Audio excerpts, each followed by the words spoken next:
Have you seen this? Of course not. The script by this promising young woman was never produced. Welcome to Have You Seen This? The world's only podcast about obscure, overlooked, and misbegotten media. All discussions will be spoiler heavy. You have been warned. This show would not be possible without the support of our patrons. If you would like to support our show, join us at patreon.com/haveyouseenthis. Patrons get the show a week early, and $5 supporters also get access to our Discord. Or you can tip us at our Ko-fi. Visit the link in the show notes. And yet Emerald Fennell is allowed to roam free. Right, yeah, I thought that'd be a nice little callback there. So in 1980's The Tourist, or sorry, I should say, in the unproduced story of The Tourist, Earth is a prison, and this alien woman wants to get off. Damn, that is such a good pitch. I feel like people are going to be breaking down her door to make this movie. People are going to be fighting over the script for years, maybe even decades. Yeah, like there is such a storied history to this particular screenplay, and this isn't the first. Technically, this isn't the first time we've covered it. We actually recorded an episode about this way back in 100 years ago when we first started the podcast. But yeah, we're trying to decide on what to call the show. Right, and Tim, of course, acquitted himself well, but I was just a marble-mouthed idiot, so we never released it. I thought it'd be funny if I was like, we introduce the show and be like, hey, Jen, have you seen this? And then I like introduce it, and then we talk about it. And that kind of lures the viewer in to learn more about what we're talking about. It ended up not working, but... Unfortunately, every time Tim said, hey, Jen, have you seen this? I just said no, even if I had seen the movie, so we had to go with it. I'm like, yes, and it's yes or roll dice. That's another way of looking at it. I have never taken improv classes, and I never will. Right. But this is one of the legendarily hottest, unproduced screenplays. It has become kind of an epic, maybe perhaps second only to Jodorowsky's Dune in terms of like, what might have been. Yeah, and I wonder if that maybe is a thing that tends to happen a lot with science fiction, because rereading this, I was like, I don't know how the fuck you would have put this on screen in 1980. Okay.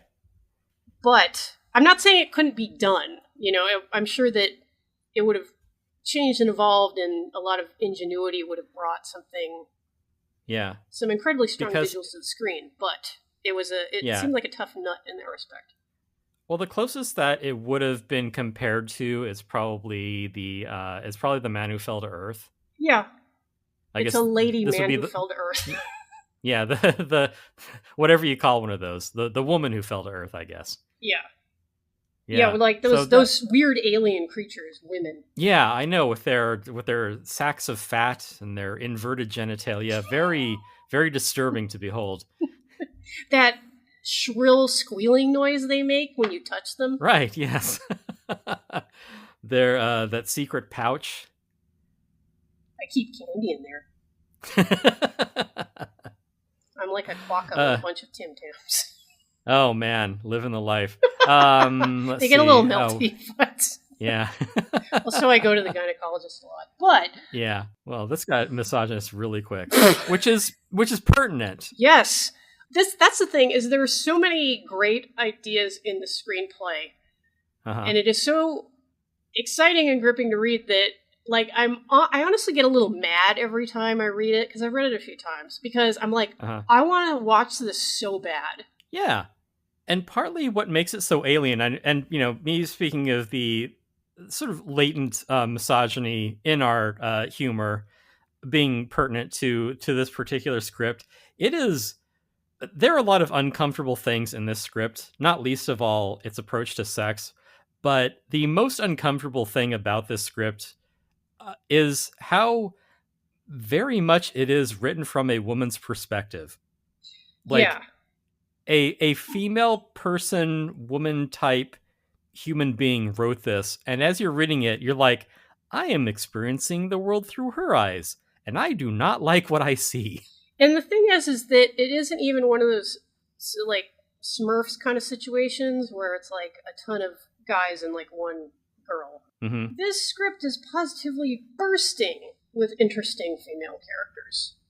And Yeah. not to the detriment of the male characters, because there are interesting, that's a whole, and gender in the script is like a whole ass other thing we could talk about. Yeah, it's a very uncomfortable script. Yeah, they're very interesting male-bodied and or presenting characters in the script. And yes, I am using that language deliberately because, like, there's like a whole there's an entire tragic trans story in this screenplay that is like a journey taken by a side character.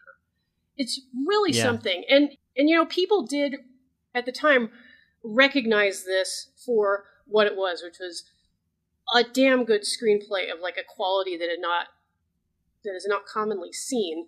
Well, another thing too that is sort of upsetting and confusing about this script, not just the richness of the characters, both male and female, but like they it starts with kind of a preamble with some alien allegorical stuff going on that you see that and you're like, this is a metaphor for something. It'll become clear later. Just have patience, viewer.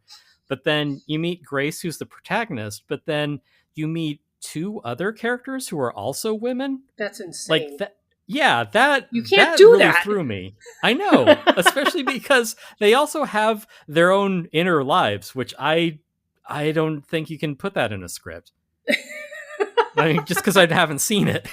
Right, and we're kind of bearing the lead a little bit because the reason that this came up as a topic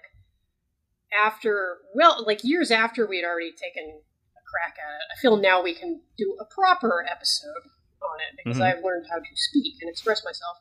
Very recently, there was an interview with the screenwriter of The Tourist that appeared on a comics blog, and this was an interview with Clair Noto, who might be best known for this unproduced script because so much of her other work is generally uncredited. Like, for example, she worked on stuff like Sphere and Clan of the Cave Bear, and apparently like made like a pretty tidy living under the radar. Yeah, sort of what's it? A Schumacher to the Scorsese, a sort of Fran Walsh to Peter Jackson. Right. Yeah.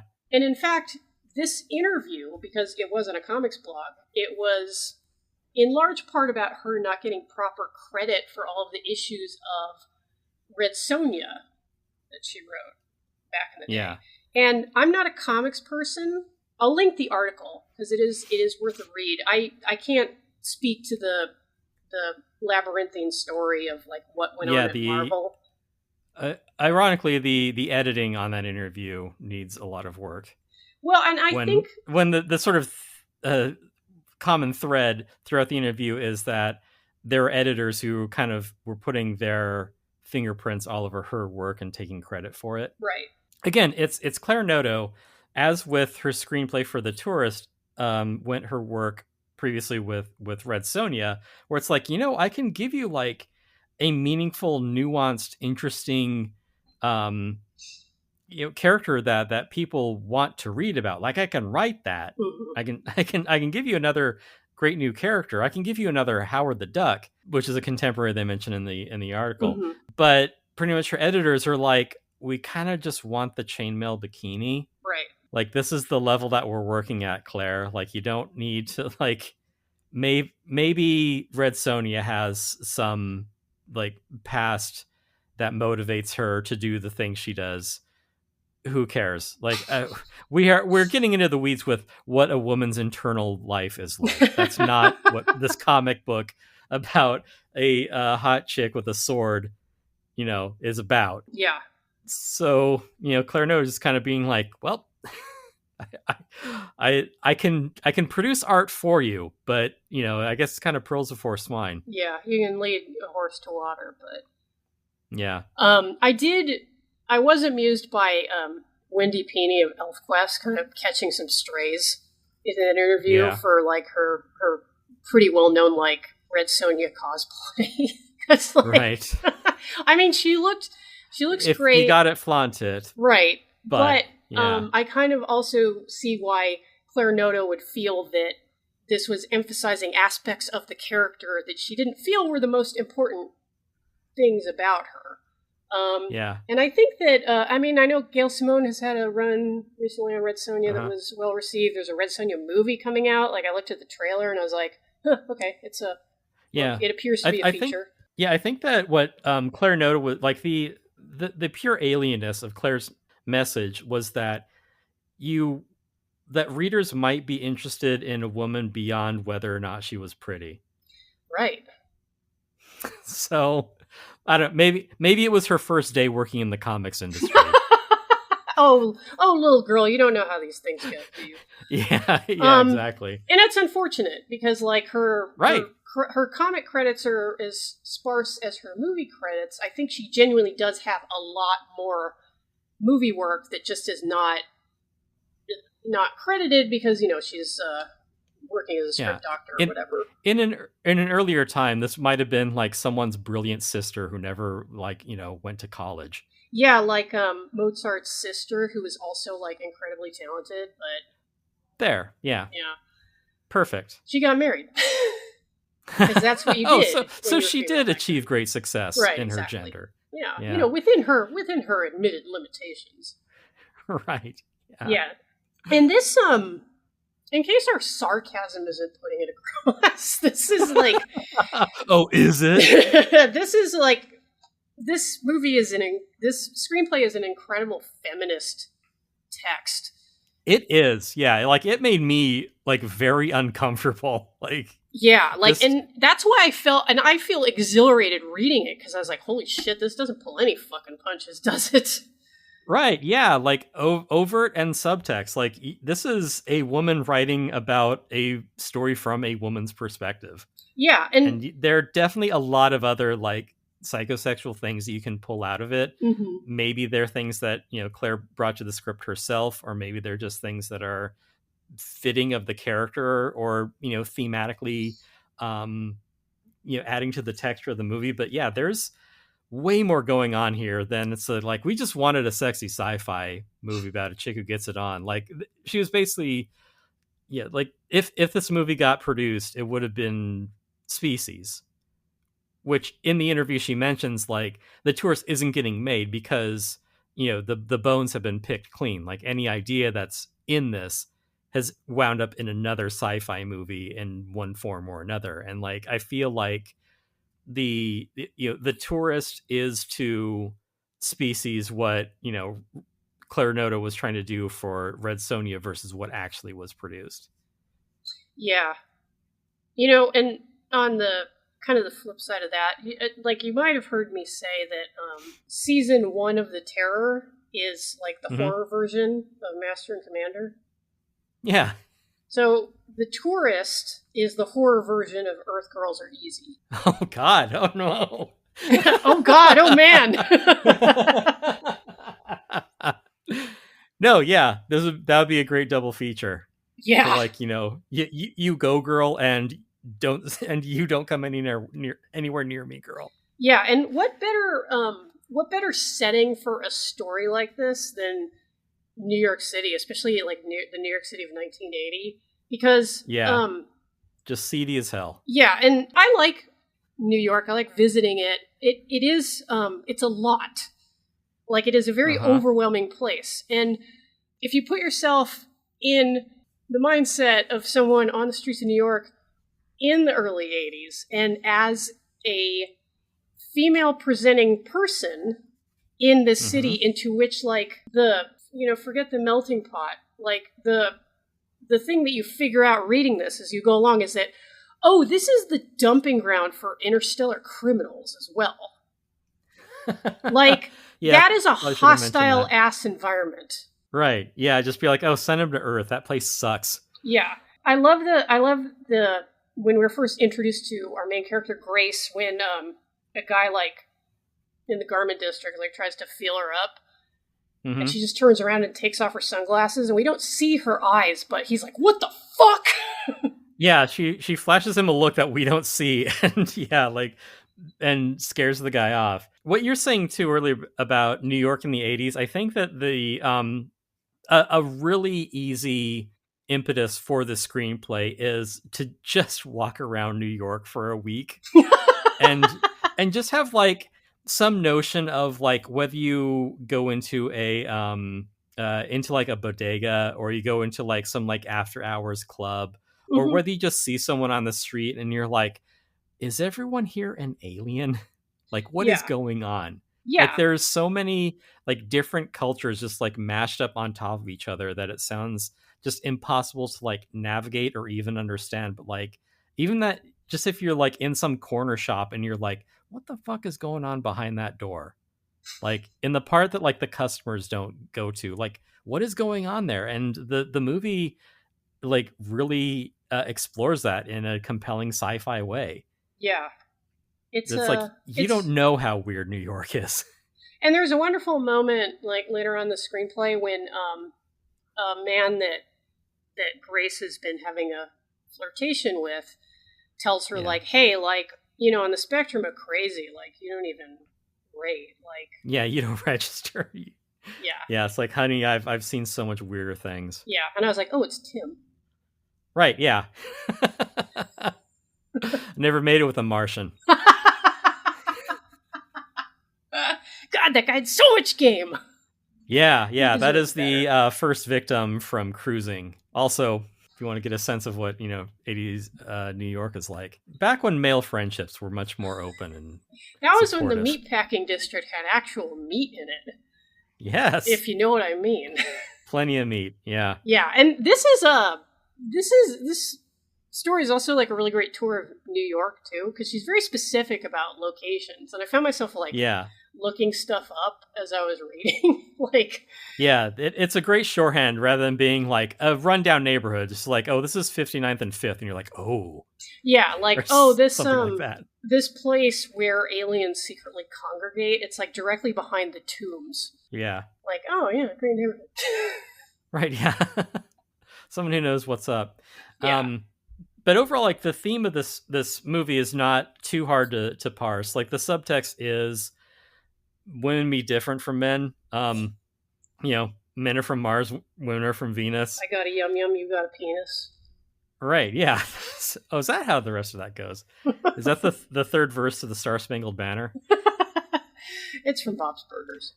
Oh, okay. But yeah, because in the beginning, when you see two alien species, they are adversarial. Mhm. They have some kind of encounter that is part violent, part erotic, Mm-hmm. but in a way that is uncanny and upsetting. Because ultimately, I feel like the theme here is, can busted women and broken men get along in this shithole? Yeah, and also that, And like you don't need to be an alien to understand that. yeah, and also that feeling of like the two opposing forces like continually locked in erotic combat, sometimes Mhm. overtly violent, Yeah. sometimes not. Like Yeah, a never-ending 'cause it- cycle. Yeah, it really is a woman who is so tough and self-assured, but also isolated. Right, Because and extremely strong, but also like oddly vulnerable. yeah, she has like kind of I mean, pretty much like intimacy is her kryptonite. Mm-hmm. Because like you said in that opening scene of her getting like kind of like felt up in the garment district, and she like shoots a guy a look, but like then when she is kind of like chasing down other aliens sort of living incognito, she's just sort of like waltzing around New York alone at night, Right. which apparently just is not something that is done. But it's just one where it's like, I can take care of myself. Like, I know how to handle humans. Like, I'm not concerned about, like, for my safety. So, in that way, like, she, is definitely presenting herself as, I think, what any, self-assured, successful woman would see herself as, which is like, I know what I'm doing, and I know that I belong here, and I know I'm capable of taking care of myself. But even with all that sort of under her belt, even with all that solved, it's still, there's a bigger problem that she's trying to overcome, and that's what metaphorically the rest of the story is about. Mm-hmm. Yeah, because much like New York itself, incredibly hostile environment. Yes, like every sexual encounter in the story is like Fraught. is follow yeah, like you can't say sexual in this movie without following up with the word assault, you know. Like That's just what dating was like. That's just what dating Right. was like in 1980, dude. I don't know what to tell you. Yeah, there is like pretty much Grace, the protagonist, her problem, I almost called her Claire. Maybe I should. The problem with Grace is she has, you know, what presents as a fear of sex or intimacy, which that is understandable from a woman's point of view. Allow me to speak for you, Jen. Because if you understand Please, that I'm every so encounter, yes, please, Jen, the men are talking. The script sets out that like every one of these encounters is basically an assault on some level. So if your approach to sexuality is, you know, how am I going to get manhandled? Yeah. I guess appropriate word. Like how am I going to get used or taken advantage of or injured or killed with this next sexual encounter? Like that seems to be the like the prevailing understanding going into any of this. It isn't like, oh, I'm gonna go have fun tonight. It's like, well, careful, otherwise one of us might die. Right. That's the baseline approach. Yeah, and that air of like physiological danger also adds an interesting dimension to her character, which sets her apart from the other aliens who are trapped on this hell Earth. Because she is able to feel some kind of affinity for humans or empathy. Right. And there are other characters in the screenplay for whom that is like a hard red line. It's like it would be like if you fear of intimacy, yeah. Well, like if you said to someone like, God, you know, I'm kind of lonely. I haven't been on a date in a while. It's like, oh, why don't you fuck your dog? Like, what the fuck? Like, what is wrong with you? Why would you even say that? Like, that's how hard. Have you tried rubbing up against someone on a bus? Yeah, like that's how hard the line is. But you know, just that idea that you know, interfering with humans is just that's a bridge too far. Often hardening into like contempt for them, like I don't know if he's the main antagonist, but one of the antagonists, Sloane. Sloane's the antagonist. Yeah, when Grace confronts him about him killing a friend of hers, he's just like, "What, girl?" Like, because it didn't even register for him. Well, Sloane is a cold-hearted piece of shit. Like, yeah, Sloane looks out for Sloane because he contains multitudes. Right, yes, literally. Because even in the script, like, Sloane has killed a few women. And right. so when she's like, I'm really mad that you killed, you know, after you killed her, and he's like, you're going to have to narrow it down. Yeah, and ironically, Sloane isn't the, like, target of, like, affection / revulsion. Like, right. Sloane is just another asshole in this world full of assholes. Yeah, because to use the academic term, 3 of these characters are looking for the same guy, a guy called Joseph Taiga. That's a interesting choice for the name, like taiga being like a type of environment or biome. Oh, he's a taiga. Oh, rar. Yeah. Yeah. But and the motivation for these characters is very different for Grace and also for Frogner, a character that we'll definitely have to talk about in more depth. Like there's like a desperation.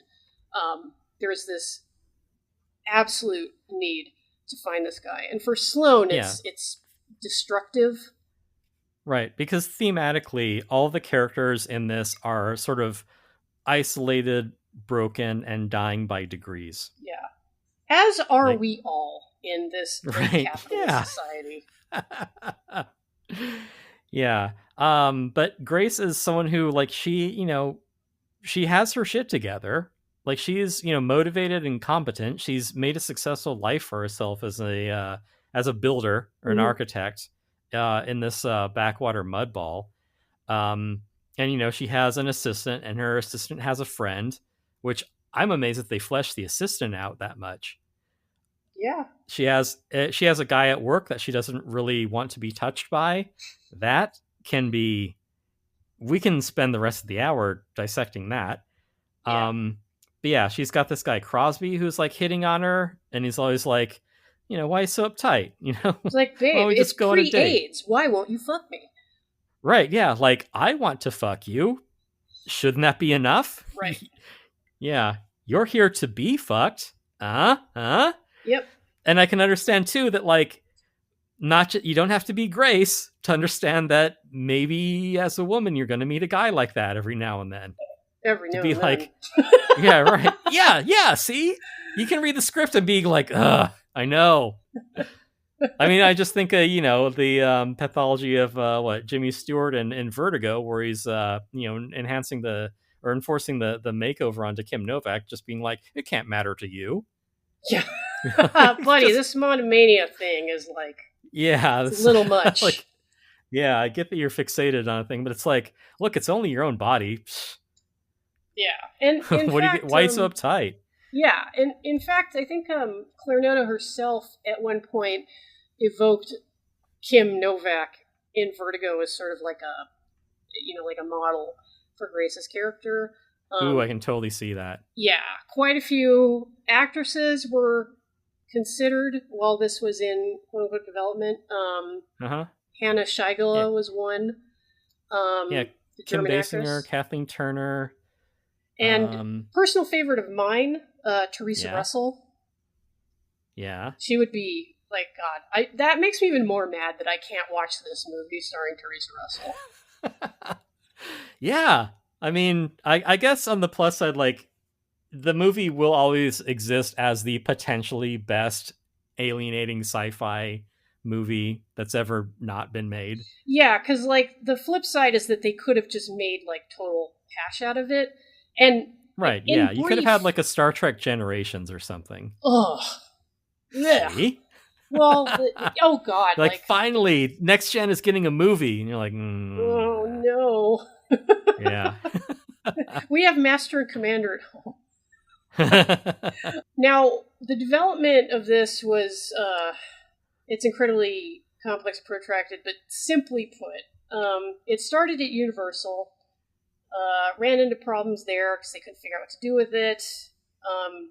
Noto was working with a director named Brian Gibson, who is some hack. I think he directed like Poltergeist 2 or something like that. Yeah, that comes across. And then some lady executive that Noto didn't see eye to eye with. And then... Man, women can't just support each other. And then, oh my goodness, we're going to take this to Francis Ford Coppola's studio, Zoetrope. That's going to be like just a veritable playground for artists.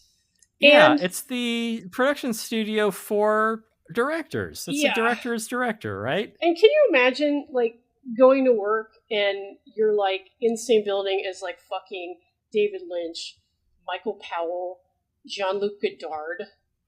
Like, holy fuck. Meanwhile... It's just jaw-dropping, yeah. Fast forward... None of those people were able to make anything with Zoetrope because Francis Ford Coppola flew too close to the sun with One from the Heart and basically, like, torpedoed the studio. And I personally, really liked One from the Heart, but people did not get it at the time. It bombed horribly and took the entire operation out with it. So that was that for the tourist potentially going to Zoetrope. And then it went back to Universal, and then eventually ended up at Warner Brothers for like a decade or more in what they call turnaround. And that is kind of the irony of Zoetrope, where it's like, oh, it's a director who runs a movie studio. It's like saying, oh, I have a Chihuahua, you have a Chihuahua, they should hang out. Let's just put all the directors in one room together. That'll go over a treat. Adorable. Yes. Just all of them porking at each other. Yeah. But really, then it went to Warner. Yeah.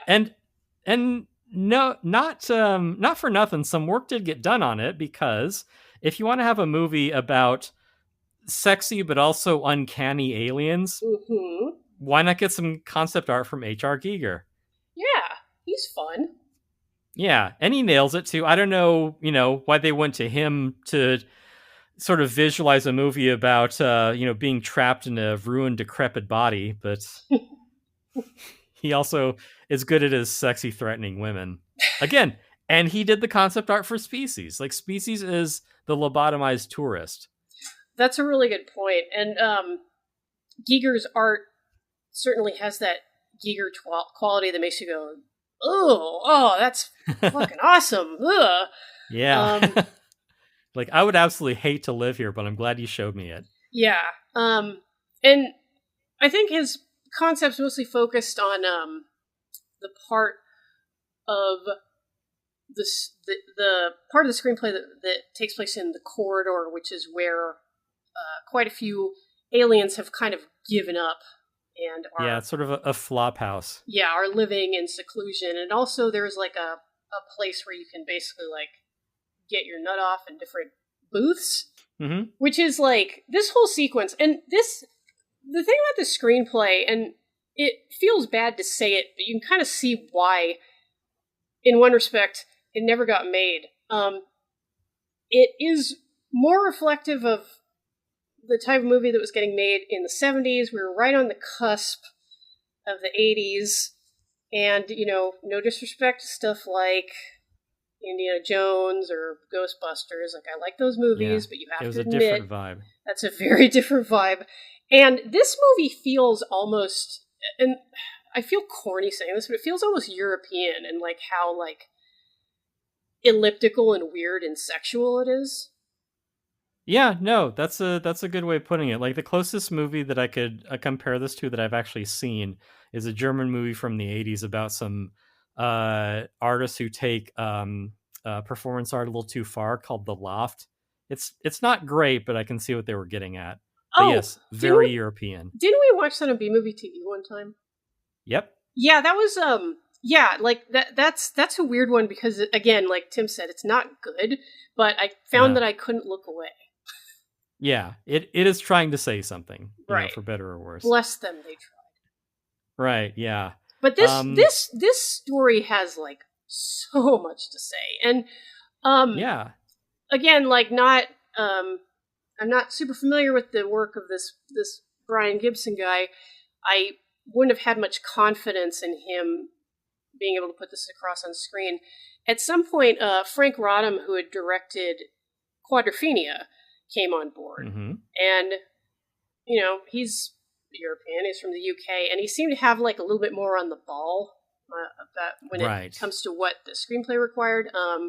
I will link it in the show notes. There was a brief BBC segment about this movie from a series called Moving Pictures that ran in the mid-90s. And in fact, they interviewed Clair Noto on camera, which she's really hard to find, apparently, but she can be perceived in this particular segment. Like, she actually did let them interview her on camera, even though she tends to kind of keep herself to herself.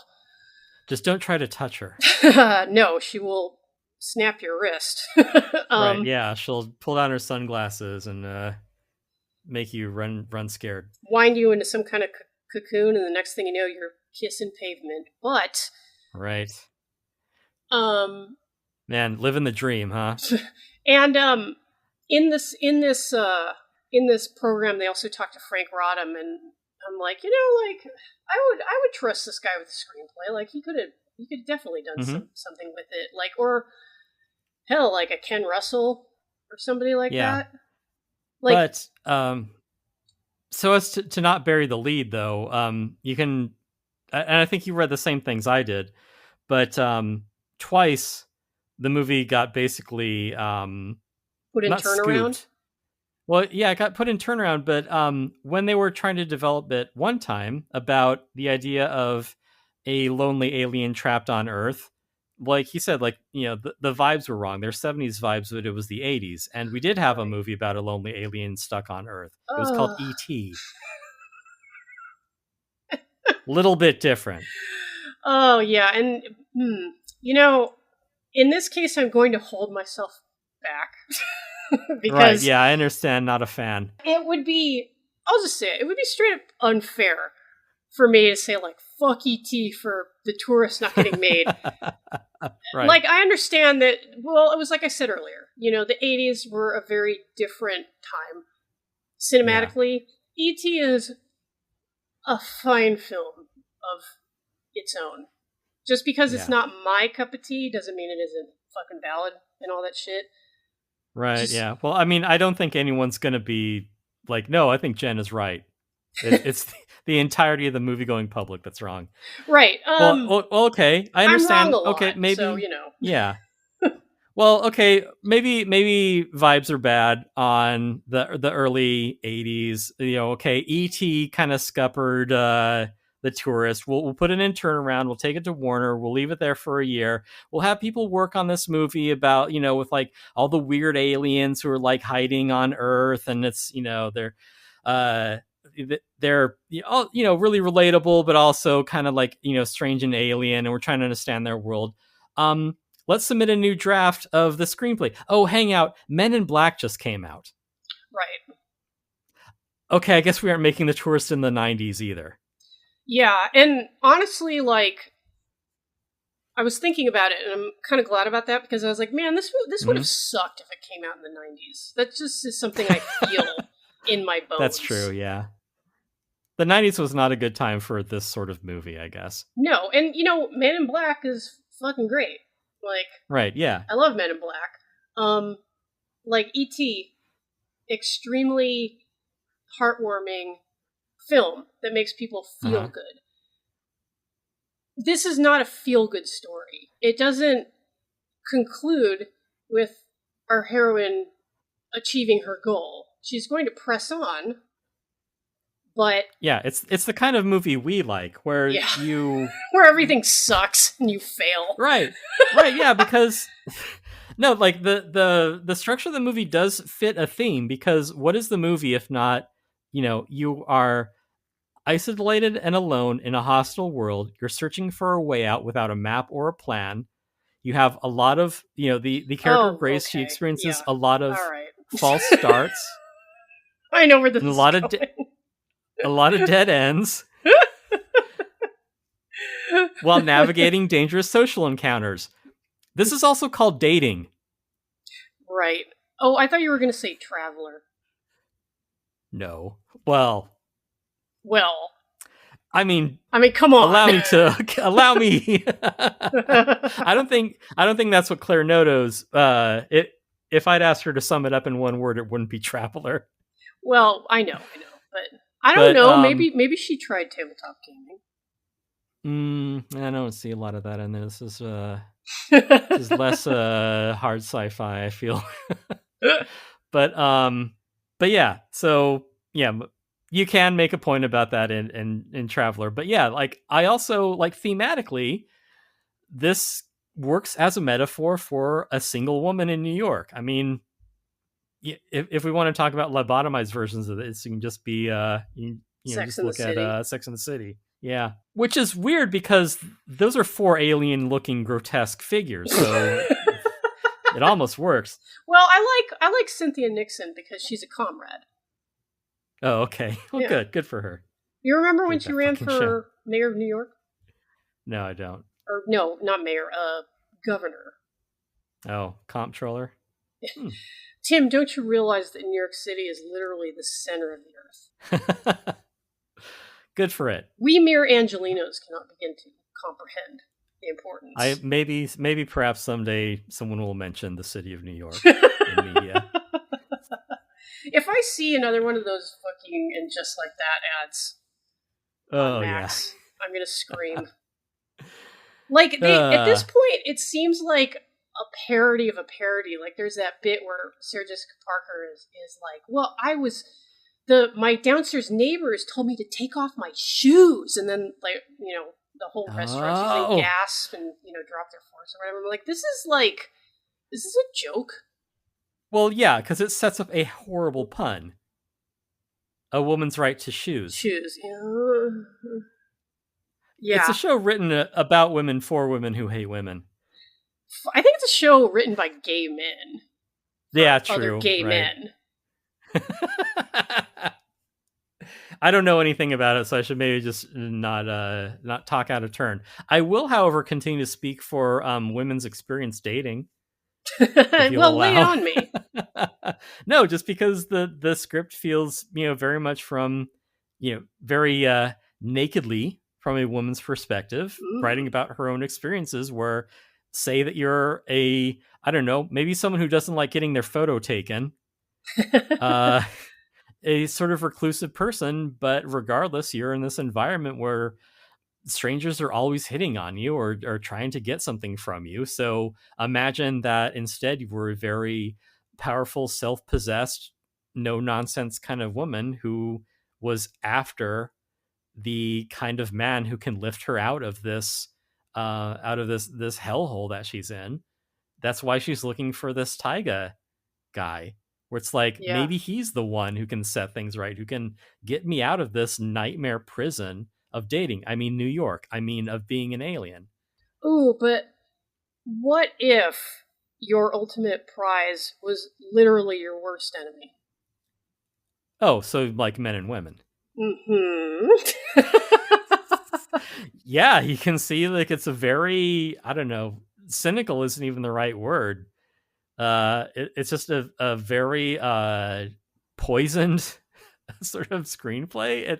It's I wouldn't say it's like sour, but it is someone who is Well, it's the kind of thing yeah, where because it is such an unvarnished female viewpoint, it's the kind of thing which makes a lot of guys say like, "Oh, geez, like she really hates men, I guess."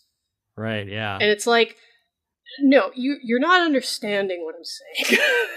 Right, Like, yeah. I need you. I need these encounters, but like you are so dangerous.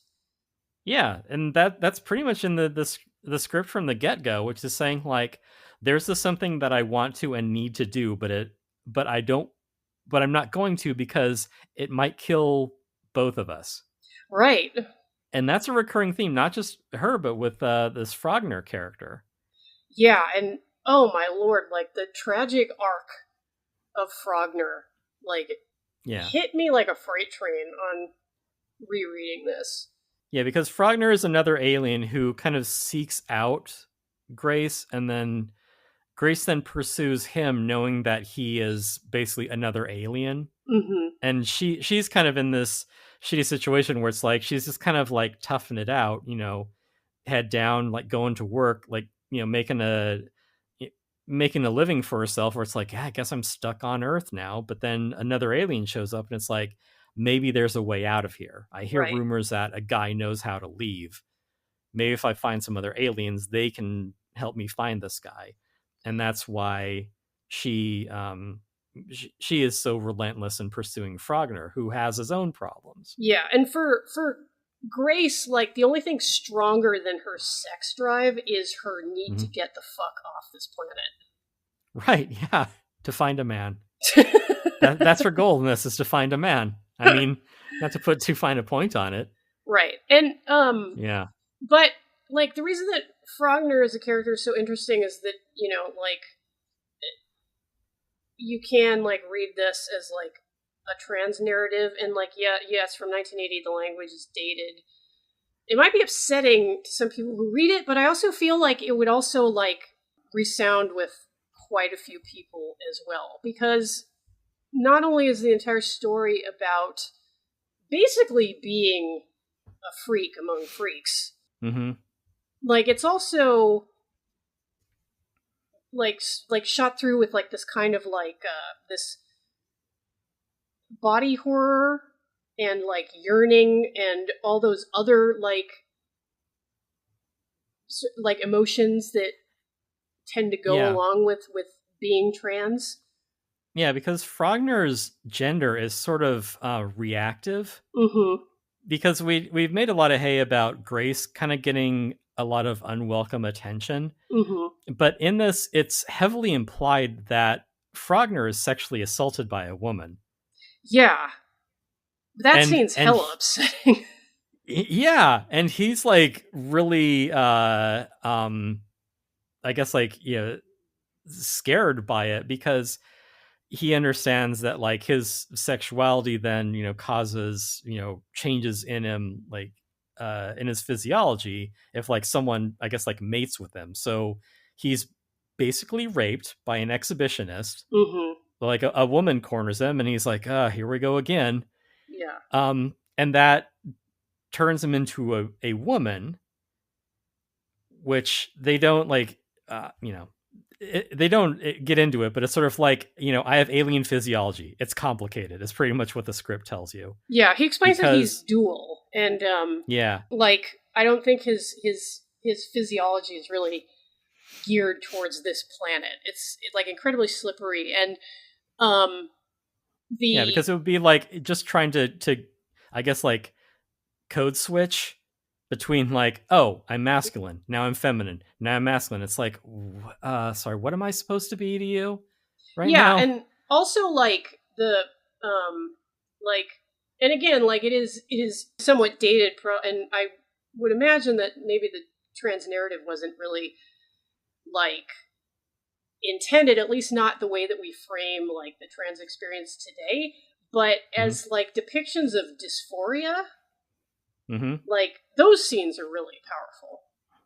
Yeah, because Frogner gets because he is sexually assaulted by a woman, he then becomes a woman, which it's not explained why. It's not important, but Mm-hmm. then because he kind of goes through the script partway as a woman, and then he as a woman has sex with a man, but like they don't like quite consummate, and he kind of gets like stuck partway through Right. because I guess he just has a sort of like reactive gender.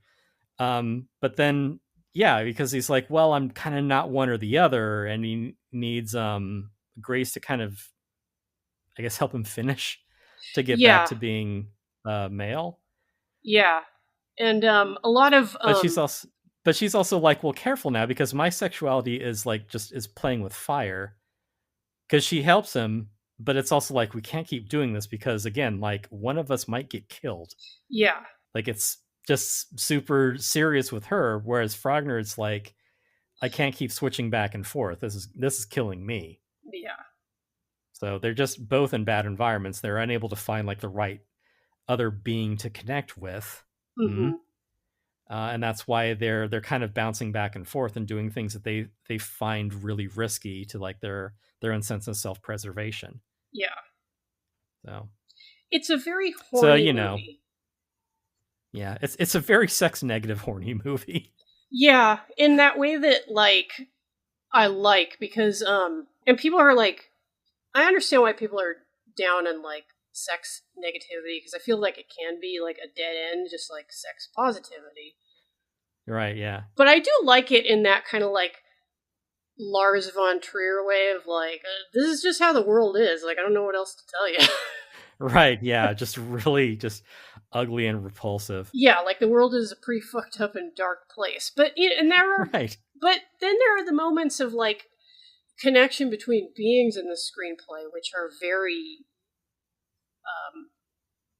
beautiful. I mean, Grace is able to connect with a human male Uh huh. in a way that she manages to Yeah. Because not she. kill them both, and she manages like a kind of intimacy with this basically alien being. Yeah. She connects Let me with just. Yeah. She connects with Vic, who's just basically like a hunk of meat. Like I think of him as like red brown, just in like a shiny shirt. Aw, well, he Yeah. seems like like as a dating female, you are fortunate to meet a lunkhead like this because he's like a solid dude. It might not work Right. out, but he's gonna treat you all right. Yeah. Because pretty much, he's yeah. Because he's the Vic is the guy that Grace does ultimately, consummate a relationship with after Crosby tries to force himself on her and is killed in the process. Mm-hmm. But yeah, Vic is sort of the one like laid back, take as it comes, kind of sex positive guy who is like, because Grace is like, look, I am mental and I'm a weirdo and I like the kind of sex that might get people killed. And Vic's like, yeah, that's cool. Yeah, I've seen cruising.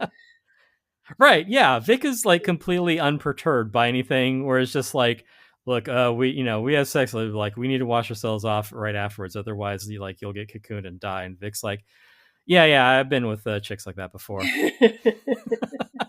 because Grace as a character has a lot of hangups.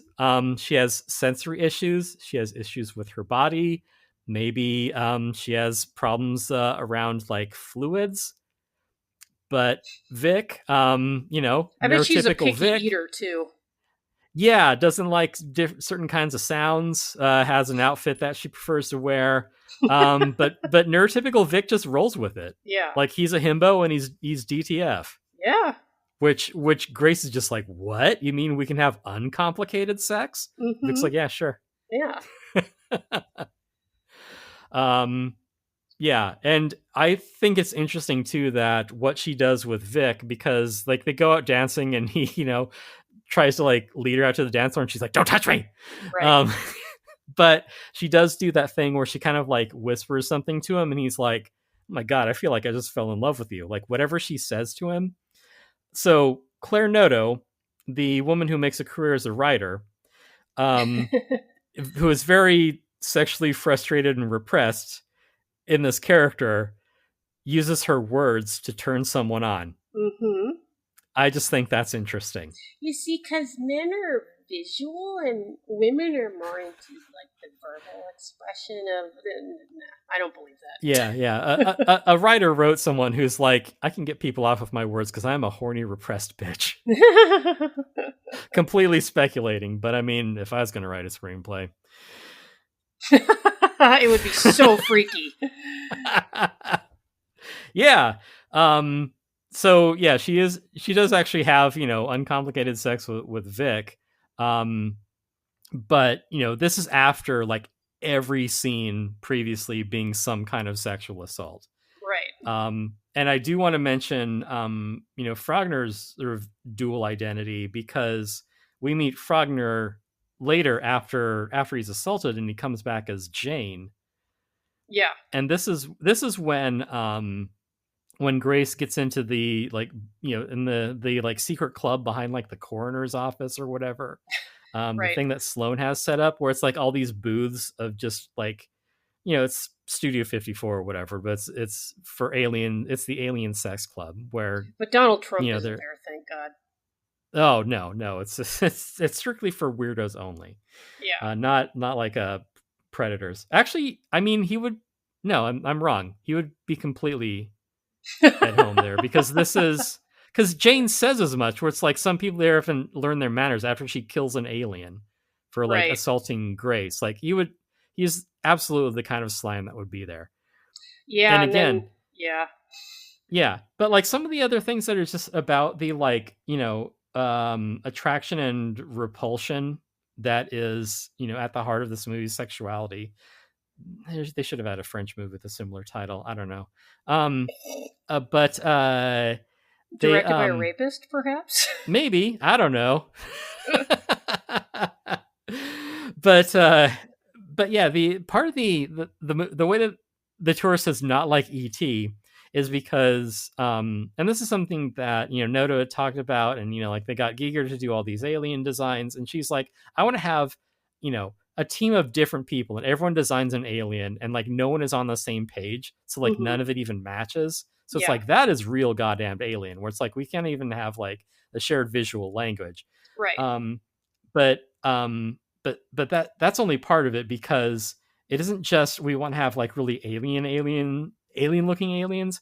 We want to have like Giger-esque aliens. We want to have aliens that, if you see the painting that Giger made of this like bat woman like hanging upside down with like outstretched like fingers over her eyes, it's like, this is a very sexy woman that you do not want to see any more of.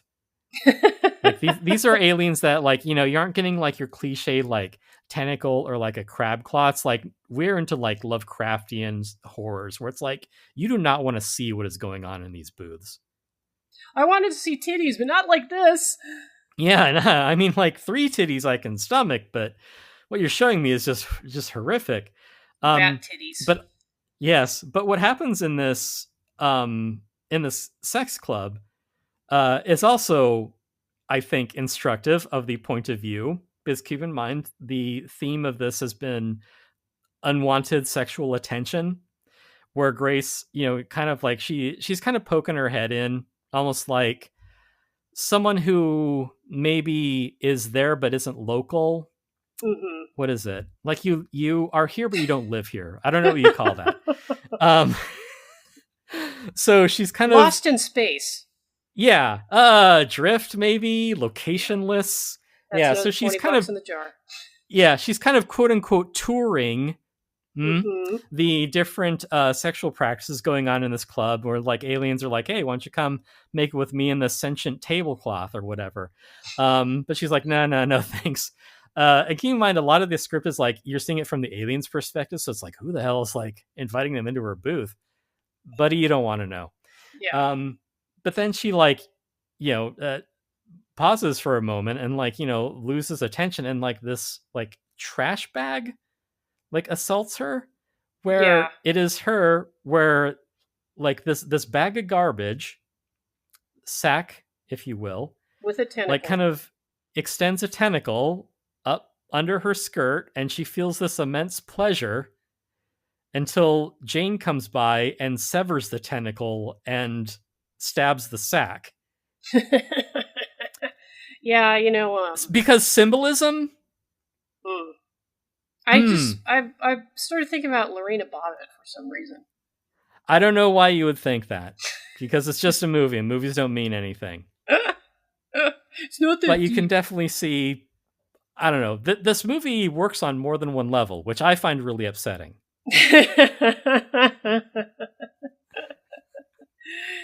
She Clair Noto was plugged in because this was before awareness of tentacle hentai had kind of trickled down to the American Trickled down? You sure you don't want to rephrase that? No, I'll stick with it, to be honest. Okay, before it had seeped its way in. I'll stick it in, to be honest. Okay, good. Before it kind of wriggled its way up into some warm place. Some consciousness, yeah. Yeah, I can't emphasize enough how many delightfully upsetting tableaus there are in the screenplay, and it's very sparsely written. It is written exactly as much as it needs to be, which is great. It's what a good screenplay should be, because her imagery is clear, but there's plenty of wiggle room for cast to get that tentacle in there, yeah. To come along and like put their own stamp on it. And yeah, it's like the aliens look alien. It's like, have at it, boys. Yeah, like there are so many different ways you could take that in. And in fact, as I was reading this, I started sketching, because I was like, well, shoot, like, this is putting all kinds of cool, freaky images in my head. I would love to take a crack at this. And I don't think I'm alone in that. Some guy has actually adapted it into a novella. I don't know if it's any good. Who can say? Yeah. I would have to be able to read. Yeah, and as you all know, we just don't. No, this is not a book podcast. Yeah, I had this read to me, in fact, by my... I gave me the summary. I don't know why they had a talking dog in it, but hey. The AI summarized the Taurus, you end up with something that would be in a Plinkett review. The Accidental, the Tourist. Yeah. Starring William Hurt as the rapist alien. Yeah. Yeah, so we've established that Grace is a withdrawn, insular, sexually repressed, horny woman who is excellent at talking dirty. Yeah, she's basically perfect. Right, yeah. Why don't we have more women like this in movies? Perfect, except for the first perfect part. Organism. Yeah. Yes, very deadly and emotionless. So yeah, very much like a woman. Yeah. And speaking of female coded aliens, it's both disheartening and like kind of relief that this didn't get made, because like Tim pointed out earlier, it does kind of exist in that perfect spot of like, oh, what could have been. Yeah, the movie that they make is never as good as the one that you picture. Right. And I don't know, I would like to watch the documentary again, but like Jodorowsky's Dune, for example, and I could be completely off base, but I feel like there was no way that would have cohered at all. Right, yeah. Like, the idea of Jodorowsky's Dune is more powerful than the movie. Yeah, like it kind of it strikes me as a project that was kind of doomed to fail no matter what. The Tourist, like, I don't know, like with a good enough production team, like shepherding it, like a director who's fucking smart and not a hack, a producer who is maybe willing to go to bat for the writer's vision, and in fact, it's partly due to Clair Noto's resoluteness that it's like, no, I want the integrity of the screenplay to stay as it is, that it basically went into turnaround so many times. Like, they were not able to meld it into Species. Oh, okay. So what you're saying is Clair Noto is a bitch. Right. That is the ultimate takeaway that I hope you all get from this episode. Right. Is that she's a woman who believes in herself, and you're like women. Yeah, not going to get very far with that attitude. Like, ladies, if you speak harshly, you're never going to find a husband. I'm sorry. Right. Yeah. Yeah, you can't just be like confident in who you are, because it's a turnoff, really. Yeah. And and again, it's a shame because this potentially could have been like one of the great like characters of science fiction. Yeah, just like a touchstone that we wouldn't just have to lean on like Ripley. Oh wait, character's name in this is Grace Ripley, by the way. Yeah, Ripley or Linda Hamilton in the Terminator movies or something. Right. Although I wouldn't Pike mind. And Gone Girl. Yeah, I although I wouldn't mind leaning up against Linda Hamilton.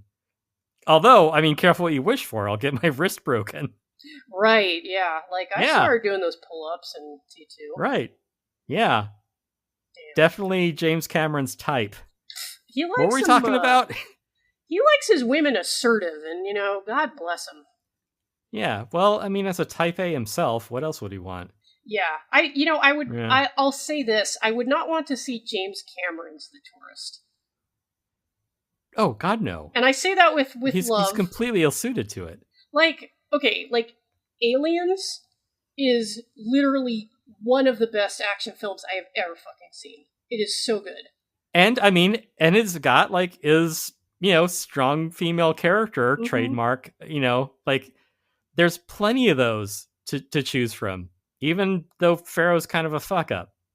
Yeah. Actually, it's Spunkmeyer's fault, but still. I mean, hell, she goes for her service revolver anyway. I mean, her pistol, even when that alien's got her and she dies screaming in a fireball. What were we talking about? James, yeah. Well, okay, we're so other directors. Good-ass science fiction. Right, yeah. So, yeah, you wouldn't have to just, have James Cameron be your preeminent science fiction feminist director. Yeah, but I could have had. I would have.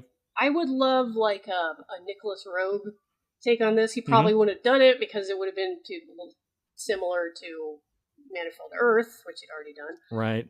Ken Russell. You could have had. Yeah, I mean, you could have had David Lynch or David Cronenberg. Yeah. Any David.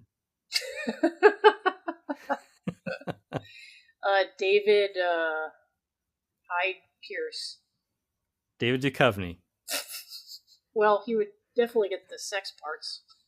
Yeah. Well, okay. Here's because Catherine Bigelow, she wouldn't count because she's still a man's director, basically. She's not like the other girls. Right. Yes. All right. What about Catherine Briette? Catherine Yeah. Briette's the tourist. Yeah. Yeah.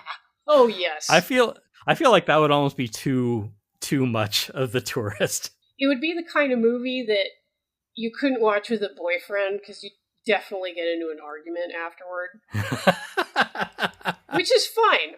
You know, like Yeah. that's the kind of movies that she makes. Like, Right. I get it, but it would be strong stuff. Yeah. I forget the All right. name So of something softer then. How about Sophia Coppola's The Tourist? Beavis, you just sent my boner into the ground. Okay, wrong direction. Nora Ephron's The Tourist. Starring Meg Ryan as Grace. Yeah. I don't know. You want someone kind of more spacey? I think like maybe like a Zoe Deschanel or something.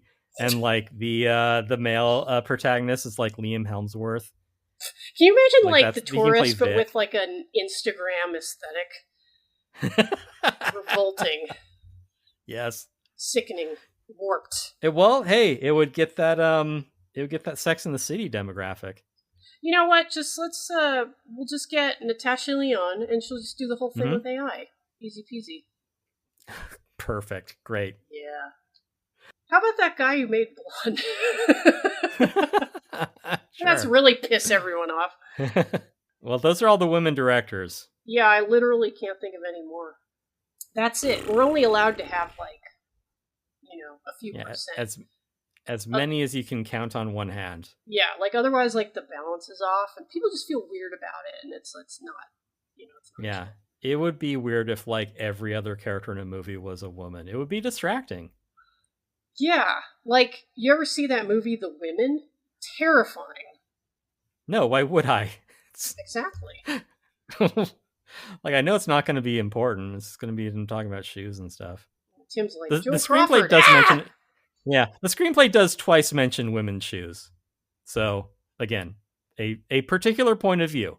Shoes. Not good or bad, but I'm saying it is endemic to the personality writing it. It is, as an aside, it is very important, the aesthetic of these characters. Because, for example, Grace's assistant, Marty, is described in the vernacular of the era as a Charlie girl. And I had to look this up. This Charlie Manson girl, right? They do Sorry, mention who's Charles Manson? both Manson and Squeaky Fromme, but as jokes. Right. The Charlie girl, that was a perfume brand, and Tim, you'll find this very funny. Do you know who was the face of that brand at roughly the same time The Tourist was written? Mary Warnoff. Shelley Hack. No. I am not kidding. Well, take a 20 out of the MST swear jar then, because I had no idea. I know, at this point we should just start sending like a portion of the Patreon money directly to Riff Tracks, but Right. Well, I'll tell them we need it more than they do. Yeah. And I think before we got sidetracked with some audio problems, I was making a point about the necessity of the aesthetic details in this movie. Yeah. The fashion. Because we see because we see Spider. Spider is Marty's friend, and Spider is a bit of a weirdo. Like Spider is what you might call unemployable. Oh, I've been there. But Spider is the inversion of Grace. Like Spider does not have her shit together. Spider is outwardly a freak. Spider is also a human and does belong on planet Earth, but doesn't feel like it. Again, she's just like me for real. Right, yeah. Spider kind of has her own arc, which is weird to like care this much about like a tertiary character. Yeah. Is the assistant's friend. Who ends up being like crucial to the story. Yeah. She follows Grace, like she works out that Grace isn't from around here. She meets Sloane. Like she finds Sloane, I think, or she confronts Sloane in advance of Grace. Like she's sort of having her own investigation here. Yeah. But anyway, Sloane does want to find out that there are in fact aliens on Earth, and so she does kind of get her dream come true. There's also another interesting side. In addition to Spider having her own character arc, there's the aside where Claire and Spider walk through Central Park at night in New York in the 80s. Well, now I know that this movie is just the most absurd fantasy. Utter fantasy, yeah. But again, getting to that whole notion of being a woman sort of subtly threatened on all sides. If you could, if you were in the Matrix and wanted to see the sun for the first time, this is sort of the equivalent of that, where it's saying, I would choose to go where I want, when I want, by myself in New York City. Yeah. And people just being like, what color would you like your dragon instead? Off of that joke. I know I typically tell half a joke here. But yeah, so she gets to do it, and Spider gets to do it, despite like her misgivings, where it's like, oh, I can actually be my own person. I can be free in a way that I haven't felt in this entire story. In the way that Spider doesn't fit in on Earth. Grace is confined to this backwater prison, but in this just little moment, they each get kind of a taste of freedom, where it's like, I'm just going to do what I want, and people aren't going to, tell me what I can and can't do. So it is a nice freeing moment of them to, as I'm sure a woman living in New York could relate, I'd like to be able to just, go out one night and not have to be looking over my shoulder or worry about, who I'm with or who I meet. Right.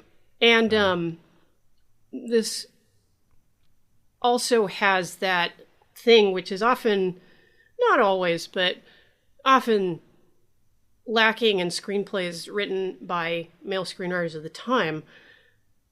It embodies a certain kind of female friendship where you meet another woman, you're like, oh my God, she is so fucking cool. Yeah. That's not something that you see often on the screen. No, like women being friends? Yeah. I didn't even know that was a thing until I read this. It's revelatory. I could ask you, but like, what friend of yours am I going to corroborate that with? Like, yeah, like, what are you going to do? Ask yourself? Thanks for being my one friend, Tim. Well, I do what I can, which is often the bare minimum. Often. Hey, I'm helping you with this dumb podcast, aren't I? Yes, we are indeed locked in a sort of humanoid versus slug Mortal Kombat perpetually. Right, yeah. Is this the point where you're like, Tim, would you still podcast with me if I was a worm? I was a...